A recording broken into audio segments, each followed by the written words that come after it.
One, that the intuition to stay lean until you find PMF was right, because we did question that a lot, and it was very hard to maintain that conviction. It was some like really difficult conversations with stakeholders on like why we weren't scaling out or growing faster. I would tell myself like, no, that was right, and I probably could have saved myself some sleep if someone had told me that more people had told me that was right. Welcome to the Product Market Fit Show, brought to you by Mistral, a seed stage firm based in Canada. I'm Pablo. I'm a founder turned VC. My goal is to help early stage founders like you find product market fit. Well, Scott, welcome to the show. It's awesome to have you here. Thanks for having me, Pablo. Great to be here. So, now you run a company that's called Spellbook. Originally, that same company was called Rally Legal. And I remember, maybe a few years ago, you spoke with me about that opportunity. And I was, not smart enough to see the future, but maybe more so like to understand your own perspective into everything you need to do to find product market fit, which at the end of the day is like the key characteristic, I think, in the early stages. How fast can you move? How many experiments can you make? Because if you just keep doing that, at some point, you'll get it. And that's exactly what happened here. Spellbook now is like the ChatGPT for lawyers. So it couldn't be, I think, a cleaner positioning, but it took a long time to get there. So maybe to start, like we can start in the early days just to set context, like what was Rally Legal? And maybe more so, how did you kind of come up with that idea? Yeah, we started Rally. There's myself and two co-founders, Matt and Daniel. Daniel was a lawyer. Matt was a mechanical engineer who had started a toy company. I come from an engineering and kind of product background. And I had started my first small, naive startup straight out of a university. Even before this, we launched this musical instrument. And I got my first little angel check of $20K. And before I knew it, half that angel check was gone on legal fees. And I was like, what just happened? It was crushing for me. I thought that was a lot of money at the time for a company to have. And I was really frustrated with that. So I went on to become a director of engineering at another company for a while. But this problem really stuck in my head of like, wow, it's really hard to start a company when it costs so much just to get basic legal work done. This must be a problem for a lot of people. That became kind of my mission. And I was plugged into like the smart contract and Ethereum space for a while. I was like, for a while I thought, smart contracts are going to take over and everything's going to become a computer-based contract and it's all going to be cheap. I went to Ethereum hackathons and things like that, but we knew we needed to build something that people would actually use and that lawyers would use. And lawyers didn't seem too receptive to using Ethereum and smart contracts at the time. Knew there was this pain. So this set me personally on a mission, figure out how do we make legal services more accessible so we can have more entrepreneurs, so we can have faster sales cycles, better employment contracts. Everything in the world runs on contracts. It's friction that is in every single transaction. And as an entrepreneur, I'd always been looking for like, what's an impactful mission that I could kind of dedicate my life to? And when I thought about the experience I had, and when I thought about the scale of this around the globe, like if you go to the Stripe website, you see that globe with all the financial transactions happening around the world, and their whole thing is like increasing the GDP of the internet. And I'm like, well, if we could decrease the friction of legal transactions by 90%, what does that do to the GDP of the earth? How many more people can start companies? And so that's kind of the high level, right, to decrease friction, which I really like. What was the first pain point and value prop that you went after, and how did you land on that specifically? Yeah, so I'll preface this with us, well, plus really our director of growth as well. We launched over 100 landing pages. So we've had a lot of different value props. Yeah. So I could tell you about a lot of experiments that we ran. We'll definitely go through that. Yeah. The very first thing we launched, and it happened almost in like a couple of weeks, was really a template library for founders. The very first thing we did is like, screw lawyers. We're just going to like bring templates to founders and, whatever they need, we'll have. Launched that very quick.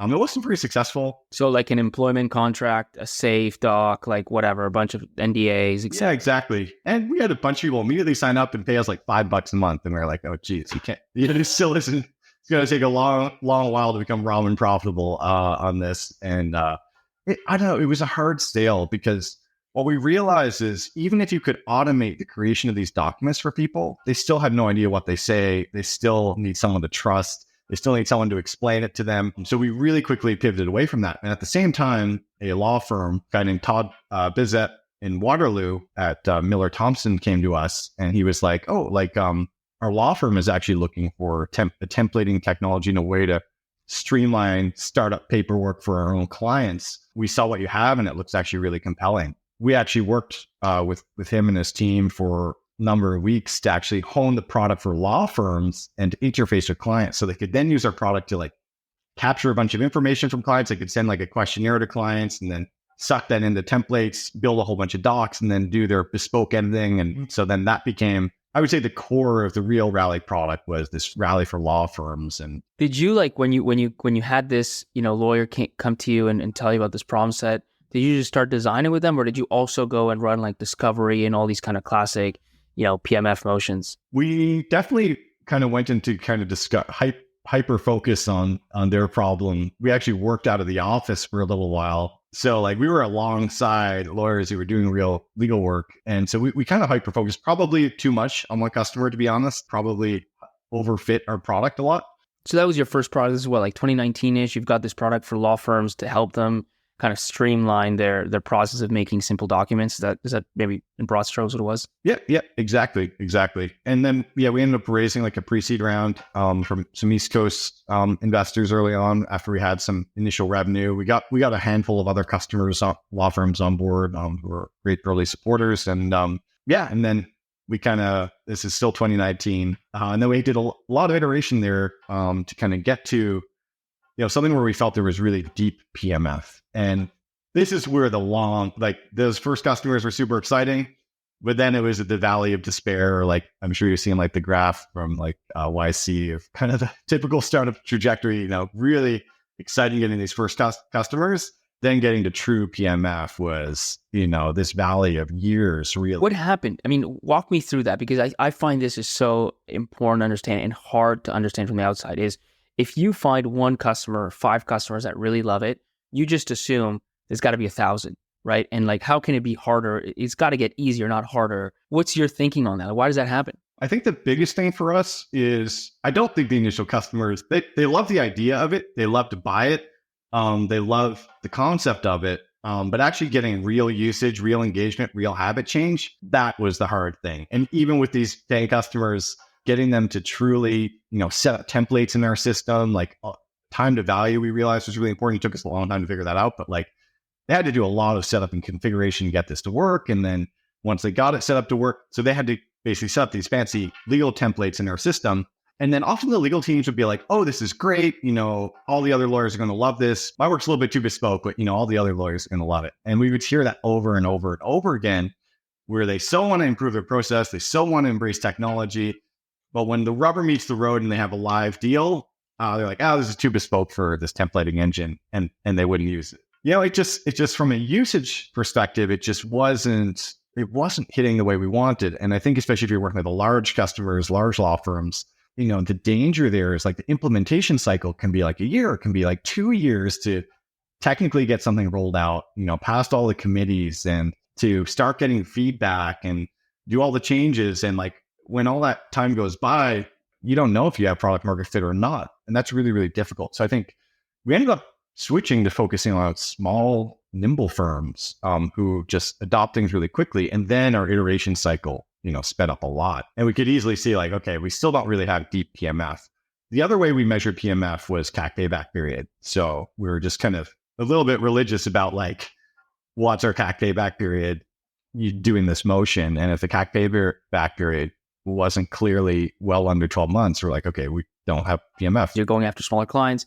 And you mentioned running many different experiments. You mentioned like hundreds of landing pages. Can you dive in on that? Like, what were some of the things you were testing? And then you mentioned CAC payback period. What were some of the outputs that you looked at to see if those tests worked? Us plus our director of growth was also a huge part of this as well. So his name's Kurt Dunphy.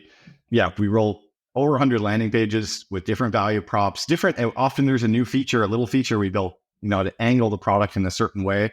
And we monitored these experiments at a variety of levels. And our goal was to run an experiment every 2 weeks. And so we would look at a lot of different things. We wouldn't just launch landing pages. We would also launch ads with those landing pages. What's an example of that? maybe just take us through one of those experiments that you remember. Yeah. So one of the experiments, which actually resonated a lot from a sales standpoint, was what we called our menu of services pitch. So we actually turned our templating system into a menu of services, or like a Shopify for law firms that they could put on their website. So now not only did they have templates, they could actually advertise like, oh, you need a will or you need an employment agreement. Come into my website, click I need an employment agreement, put in all the info. That gets submitted to the lawyer, and the lawyer goes into the lawyer's template. The lawyer does their massage on it, and it goes, the product goes back to the customer. So that was one of our actually hit experiments on the sales side, was kind of allowing a lawyer to almost set up like a little Shopify shop. Why do you think that resonated? Resonated because lawyers want to make money. They want clients and they want customers. That's one of their biggest pains, is where's my next dollar coming from? Where's my next customer coming from? And the idea of having a digital storefront was really compelling. How we knew this worked? Well, first we ran ads, and people were clicking those ads, and we would look at the cost, the cost per click and the cost per conversion into a demo meeting. So what's the cost to get a lawyer into a demo meeting? It was way lower than anything else we had run before. And we knew that within 2 weeks of running these ads. So we had so much data. Okay, we threw up an ad, threw up a landing page. What is the cost to get someone into a demo? Or we're like, wow, this is like 90% lower than anything we've run before. They love this. And then we took that, and then we, were able to go and say, okay, let's take this experiment to the next step. Let's actually roll this feature out to all these customers, implement it, and see how it goes. This is where the problems started with that value prop. Again, the time to value issue, getting connected into their website. Lawyers could get this thing up and running, but they had no idea how to drive traffic to it. They're kind of chasing this mirage of, and I'm sure Shopify has this issue too. They probably have tons of people setting up stores and no traffic going to those stores. So that was actually a killer problem for that direction for us. So it's kind of, again, this notion that the reality doesn't meet the idea, right? Like people expect, oh my God, it's going to drive all this traffic, but then the work it takes and all the nuances around it don't let them realize that value. Exactly. And that experiment passed the CAC payback test. I think our CAC payback was probably like 6 months on that whole motion. Oh, wow. Or less. But it didn't pass the retention and kind of the usage test. We look at usage retention cohorts a lot. How much time? That one's tougher, right? Because don't you need like months of data to kind of see if it flatlines, or do you get to see it faster somehow? Well, in this case, actually, yeah, I'm probably over explaining it, because in this case, I think you'd see what we call the wiggles of death, which is the customer signs up the product. You see those first, like, oh, they logged in. Oh, they did something. And you see a couple wiggles and then nothing. It's like, okay. At our company, we say, like, actually, most things you launch, that's the pattern you see.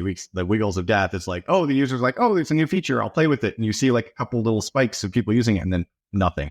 Mm-hmm. And in my mind, that is the default for most companies when they launch anything. I was talking to another company the other day. They built this amazing like customer portal, and they were amazed that after like months of hyping up this portal, selling it to customers, they looked at the logs, and no customer had ever logged into this portal almost any time. And it had all been their own internal users using it, and they thought people were using it. I was like, this is normal. This is actually what I see. This is the dirty secret of like SaaS, is like actually getting anyone to use anything, especially in 2024 when you're so distracted. There's so many other more exciting things to look at. Getting anyone to even log into a web app is like excruciatingly. Reminds me of my my usage of Threads. That's what. Yeah, exactly. Yeah. I logged in once or twice. Yeah, the wiggles of death. That was my exact usage pattern. I logged in. I went there twice. So that was one experiment. What were some of the others? It's quite a lot. I think like client questionnaires was something we focused on a lot. So we had this idea of taking info from a client and feeding it into a template, but actually the questionnaire in its own right was useful as a product, because when you're onboarding a new legal client, you need to figure out, do they conflict with any of your other clients? There's a whole bunch of like KYC information you need. So we also had this client questionnaire angle of like, launch your client questionnaires. That was one that did pretty well. It was just like, it didn't have that, amazing kind of physiological reaction from the customer on it. Some of the others, more advanced types of templating. We even went in terms of like, client portal was also something we launched. Like, hey, lawyers, now not only do you have all these templates and all this stuff, you also have a portal that your clients can log into. And how do you, maybe one question that comes to me is like, everybody talks about, you should just run a lot of experiments. Like that's how you're going to have higher odds of finding something that has true product market fit. But the other current is that even like there's outside pressure, but even most founders I speak with, like they just want something that works. They just want something that scales. And so you kind of have this like yeah, you'd want to just run experiments endlessly until something just takes off, but also you just want to find something that works and scale it. Like, how did you manage staying disciplined, and what just was that process like while you're running all these experiments? It was excruciatingly hard.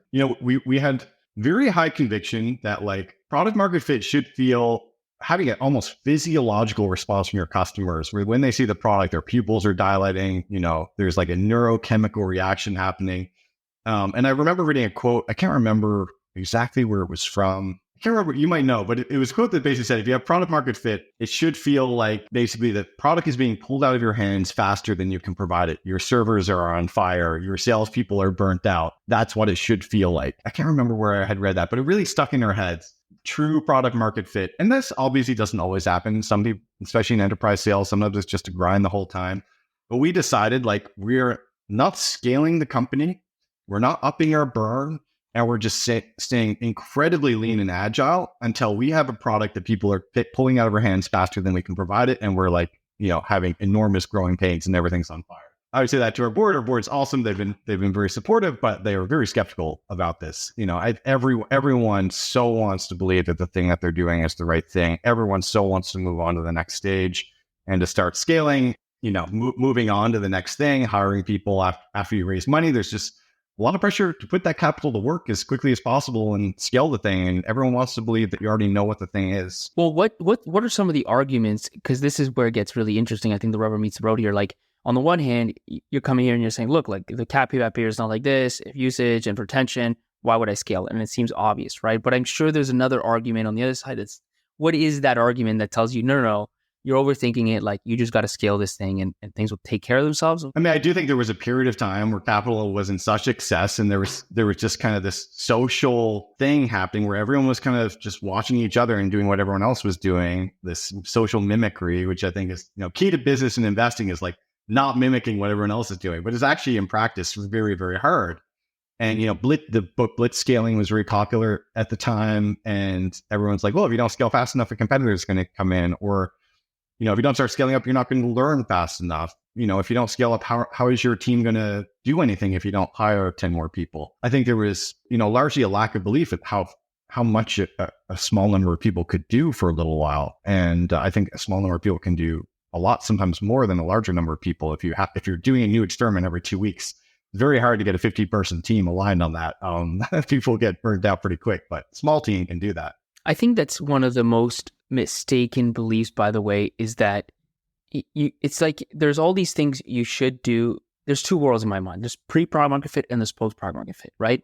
And one of the most classic things I see is like, for whatever reason, implementing things that make sense post-product market fit, but too early, right? And that goes for like, you should hire a VP of this or a VP of that, right? Like, you need to scale, you need more developers.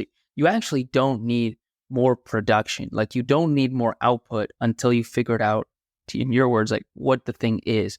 And staying lean means there's no overhead.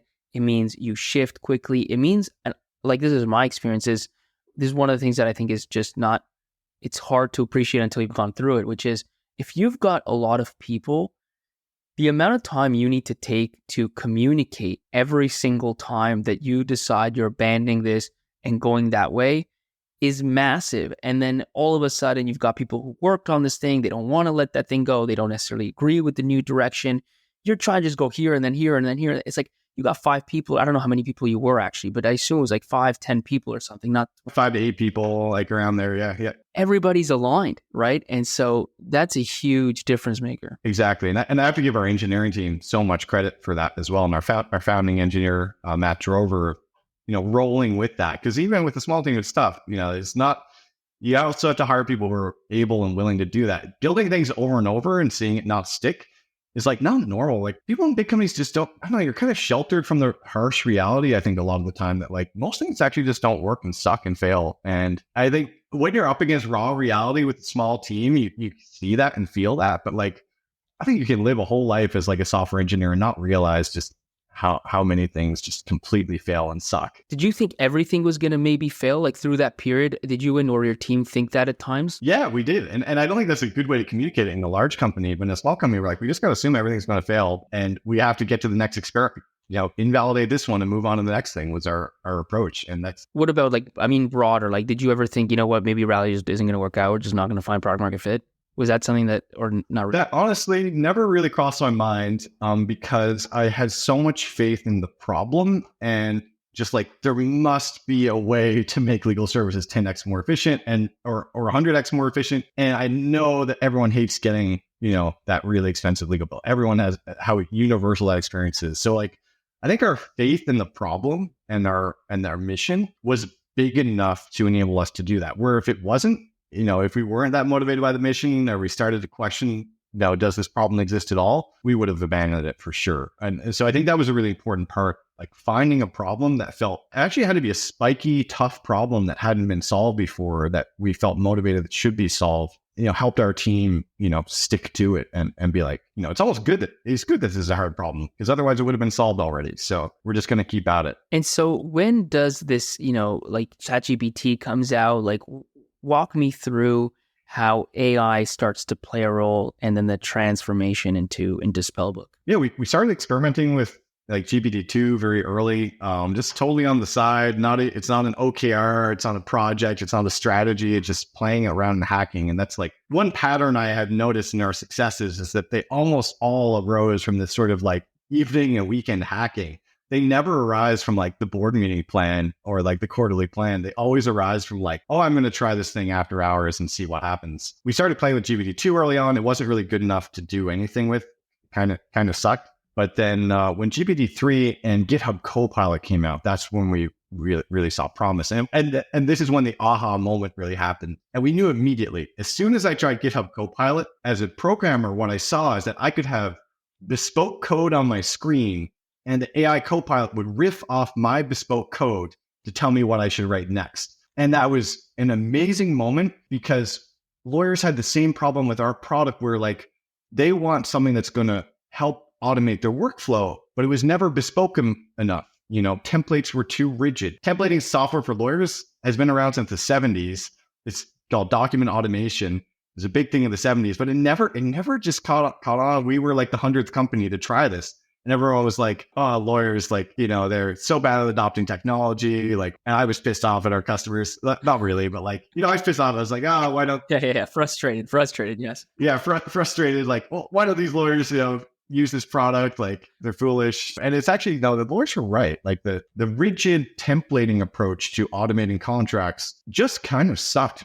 And it took me too long to realize this from our customer feedback, but every deal is unique. Manually massaging text and getting it right for your client really matters. Your client has its own unique history as a corporate entity and its own unique things it's trying to do. Everything actually is really bespoke in law. And so the amazing aha moment for us was with GitHub Copilot in software engineering was seeing that this LLM could riff off of bespoke code and generate new code. And we said, this is what our customers want. It wasn't we're going to apply AI towards law. It was we finally have the tool that solves our customers' problem and all the things that they keep saying to us. We finally have the answer to it. And almost immediately we made a V1 of that in about 2 weeks, actually in evenings and weekends. It wasn't even part of our main plan. We're yeah, we're going to hack this together. Really crappy early version. But as soon as we showed it to this was before ChatGPT actually. So this was what, what was V1? V1 was, I don't know if you've seen GitHub Copilot, but it's basically autocomplete, for your code. Got it. And so ours was autocomplete for lawyers. Basically, it was we built a Word add-in with a button that says draft or whatever.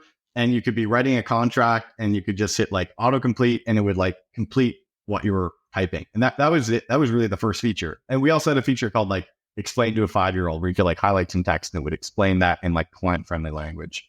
But it was really the autocomplete feature that took off. We demoed that to our first lawyers and it was an immediate difference from anything we had ever seen before. Their pupils dilated. NFX has this great article. I don't know if you've read it. Find the Fast-Moving Water. Have you seen this one before? I'm going to check that out. It's an awesome blog post that came out around the same time. And it talks about during these like inflection points and points where really groundbreaking products come out, you actually see customers have like a neurochemical reaction to seeing the product for the first time, where their brain is like reconfiguring to be like, holy cow, like my whole life is about to change. And we saw that, just this one little feature. That's awesome. Showing it to lawyers, you could just see, the rest of their career flash before their eyes, and they're like, holy cow, like something is actually here that's going to change how I practice.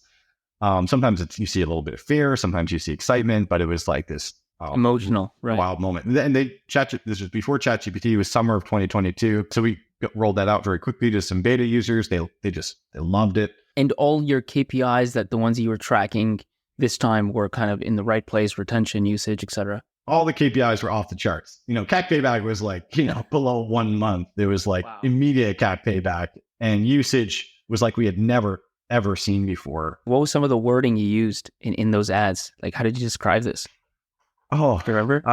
It's a great question. I don't even know. I actually can't remember, because we had an ad that was like, kind of riffing off of like, GPT for lawyers sort of thing.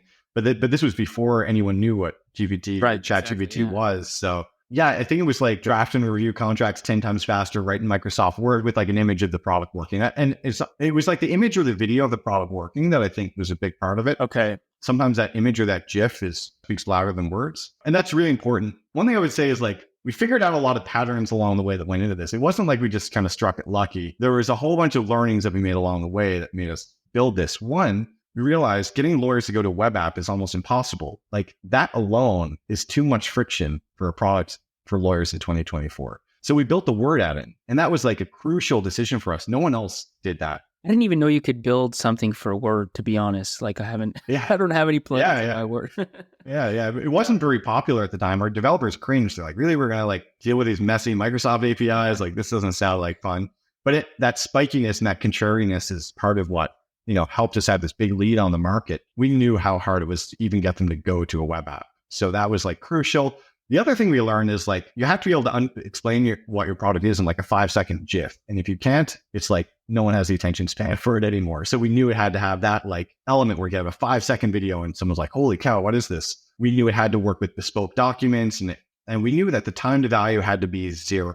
And that's like, a huge pattern that we still use today when we launch new things is like, no one has time for configuration, controls, like setting things up anymore. It has to be, you turn the thing on and it immediately works. These things became very important to now, even as we launch new features, these attributes become like really important aspects for how we evaluate new features and their potential fit. And if you get those right, you see actual usage on the usage charts, which most of the time you don't. Yeah. This is the interesting thing, right? About like, and there's this broad concept, right? Like you make your own luck, or however you want to talk about that, right? But you had actually two things. One is spend a lot of time with your customers, so really understood them and how they work, but also effectively build like a machine that was really good at acting on a new idea and trying to figure out, delivering something really quickly and trying to figure out if there's true pull, right? And like all those things had been done for, years when this moment happened. And so it makes sense that it worked out in the way it did. Yeah, I think there's one way I would like compress all our insights into a framework that I would say has enabled us to create these PMF moments way faster now than we could back then. The big thing, and this has been like this amazing breakthrough on our team in terms of how we decide what to build next and how to replicate these moments, not every 4 years, but every 3 or 4 months, is this framework we call basing the next features you build based on pattern matching, not based on verbal reasoning. And I think this is how we screwed up so much, and how many companies screw up, and how I think you can make really good bets. And what I mean by this is when we first started, we used verbal reasoning to explain what we're going to buy. Lawyers want to make more money, therefore we're going to give them a store. These sorts of little simple narratives are so contagious at the board level, at the founder level, at the company level. That little phrase I just said, lawyers don't care about efficiency. They want more clients. Therefore, we're going to build them a store. It's so easy to build these little narratives that are super powerful and super contagious, and to go all in on them because everyone thinks they sound reasonable. We learned over and over again that actually that kind of thing is actually really bad, because the world is way more hyper-dimensional than that.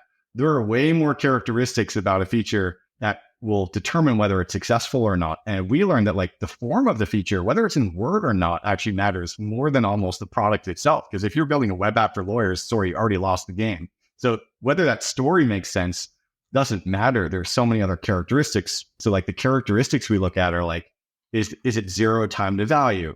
Can it be explained in a 5-second GIF? Does it require zero habit change? Is it already in the workflow? The other characteristic we have is, did someone on our team actually build this based on their own inspiration in their own time? That's like a huge thing that we've noticed is almost everything that we've built that was really successful, someone was actually just inspired to go and hack on their own outside of our normal development cycles.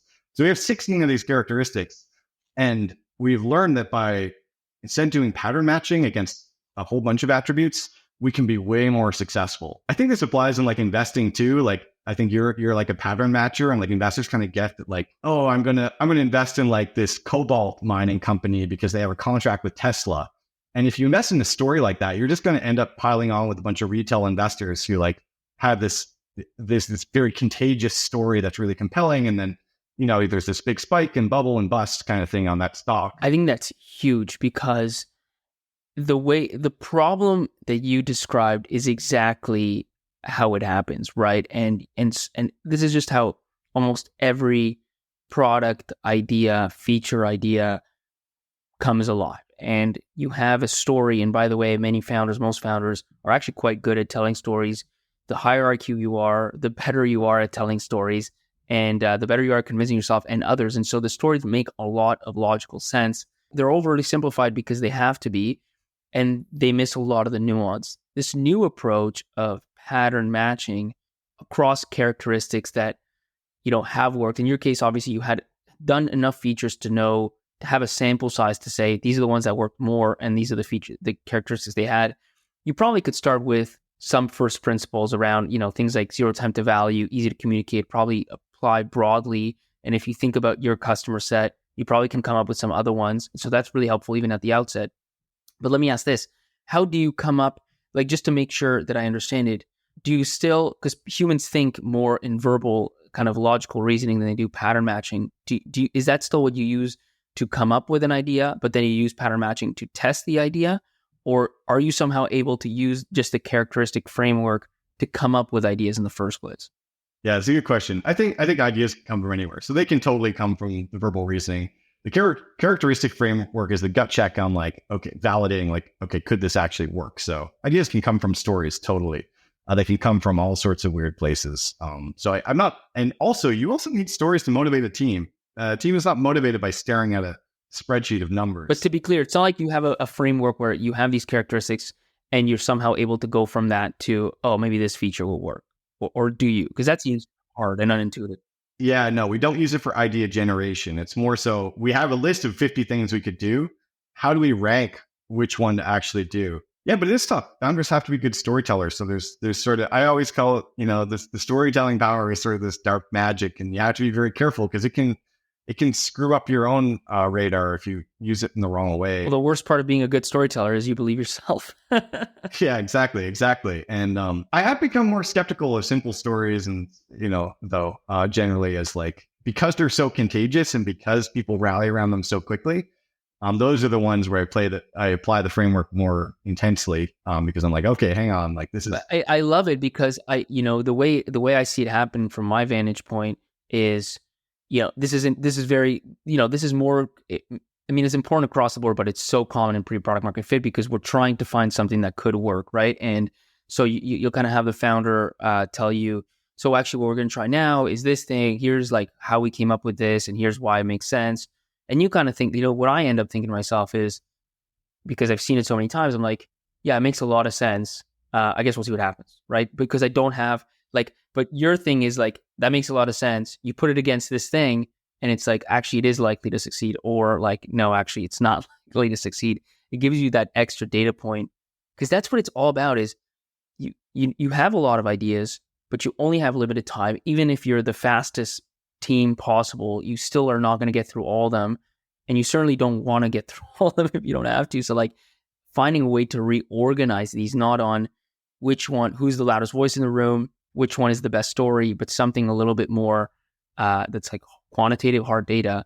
That's great. And honestly, I hadn't heard of that at all before. So I'm really glad you shared it. Humans need stories to communicate, operate, and be motivated. So you need it to some level, but you have to have an inner circle, and your board meeting has to be this place where you actually are really careful about this drug. It's a drug. It screws up your perception of reality. I know there are lots of board meetings that are driven by these stories and people nodding their head and being like, yeah, that makes sense. I think you have to kind of create this somewhat story-free zone, or like this safety zone where we think about things a little differently. Otherwise, it's too easy for the boardroom to become this storytelling place where we all convince ourselves of things that are really a little bit too simplified, and not really digging into the data on stuff.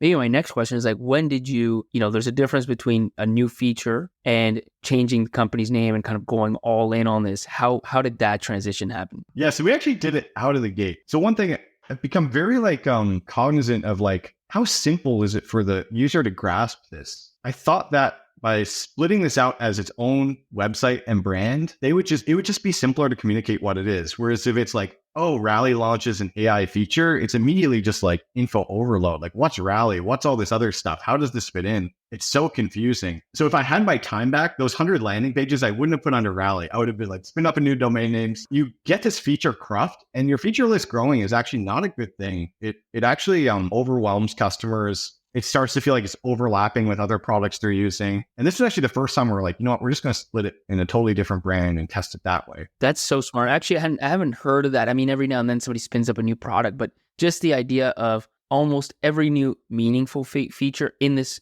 pre-product market fit phase, obviously, it might as well just be a new brand. You might as well just start from zero, take all the sunk cost out, and be as clear as possible. You give it the best chance of success. That resonates. That makes a lot of sense. Exactly. Because the growing feature list weighs down your new thing so much. And also figuring out how you're going to integrate this new thing and everything you already do and make it all make sense. It's it's not supposed to make sense. You're trying experiments. You don't have to combine all the work you did together. Yeah, get rid of the sunk cost. All you're looking for is lightning in a bottle. All the failed experiments, you don't need to keep them. So we did that. But then we eventually changed the company name. That took a little longer to fully go all in. I remember the first time we kind of brought these results to our board, because we had not talked about this up to this point. We had started experimenting this. It was just an evening and weekend experiment. We had other stuff going on. We came back to the board. We're like, hey, we launched this little thing, and here's the growth chart. It's this is going to eclipse all the work we did in the past 3 years within 3 months. Everyone was just wait, what? What's going on? I think you had some element of confusion and worry. Does this company know what it's doing? You never told us about this. Where did this come from? And I was like, I think we got to go all in on this, Right. And it's just oh my God, you built up all this context over years of what the product is. And then all of a sudden you're saying, leave all that behind. And I had been communicating with our investors in the background too. So it wasn't complete surprise, but it was a weird moment of hang on a minute. This is strange. But then it didn't take very long for our team and board to come to a consensus yeah, you know what? These are absolutely stellar growth numbers. And this is going to eclipse everything we've done over the last 3 years. What did you do with your customers on Rally? Did you just abandon Rally, or do you still have it and it's just in the background? No, yeah, we still have it. We still sell it. And we're still, I would say the value prop of templates still exists within our ecosystem of Spellbook. Spellbook, we want it to be the ultimate AI assistant for corporate and commercial lawyers. Templating is still an aspect of what our customers want to do, for sure. So that templating engine will roll in slowly into Spellbook as a feature, because it is actually useful for certain things that lawyers want to do. I know obviously you kind of mid 2023, you raised about 10 million, and then 6 months-ish after that. So earlier this year, you raised another 20 or so. So clearly there's something going on, but can you give a sense of scale, number of customers, maybe just curious, what Rally was like at that time, and then how fast and how big Spellbook has gotten? Yeah. So Rally, we had around 100 law firms. Now we're close to 2,000 law firms on board around the world. Yeah. That's insane. Yeah. And that's in, a little over a year, year to year and a half, we went to 2,000 law firms.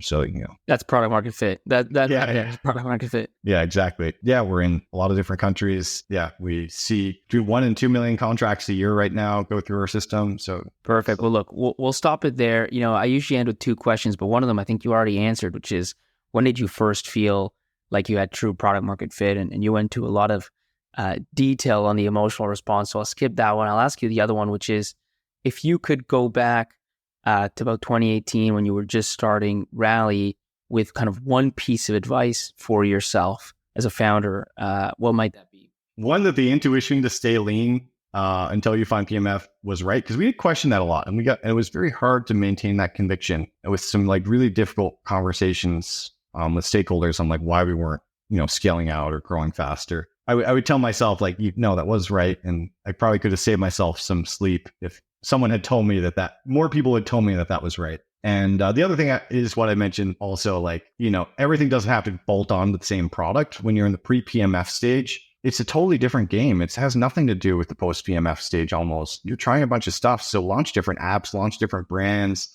Don't get stuck in that sunk cost. I think we made a big mistake in like trying to bolt everything onto one foundation to make it feel like all our work was accumulating. That probably slowed us down a lot. Keep launching stuff. Don't worry about the sunk cost. It only takes one landing page and one feature, to have that breakthrough moment. You don't need 10, 20 features all bolted together. Perfect. Well, thanks a lot, Scott. Really appreciate it. Some great insight here, and I think a lot of lessons actually for founders to take away. Thanks, Pablo, for having me. I really appreciate it. I just gave you content that you liked so much, you actually listened to the end. And guess what? You didn't pay a single dollar. Not only that, I didn't even put any ads in your face, right? So you just got a bunch of content for free. And now that I've delivered that value, I'm asking for something in return. Open your app, open Apple Podcasts, open Spotify, open whatever app you use to listen to this, and hit that follow button. It's actually going to help you because it's going to help you make sure you don't miss out on the next episode, which you like so much that you listen to the whole thing.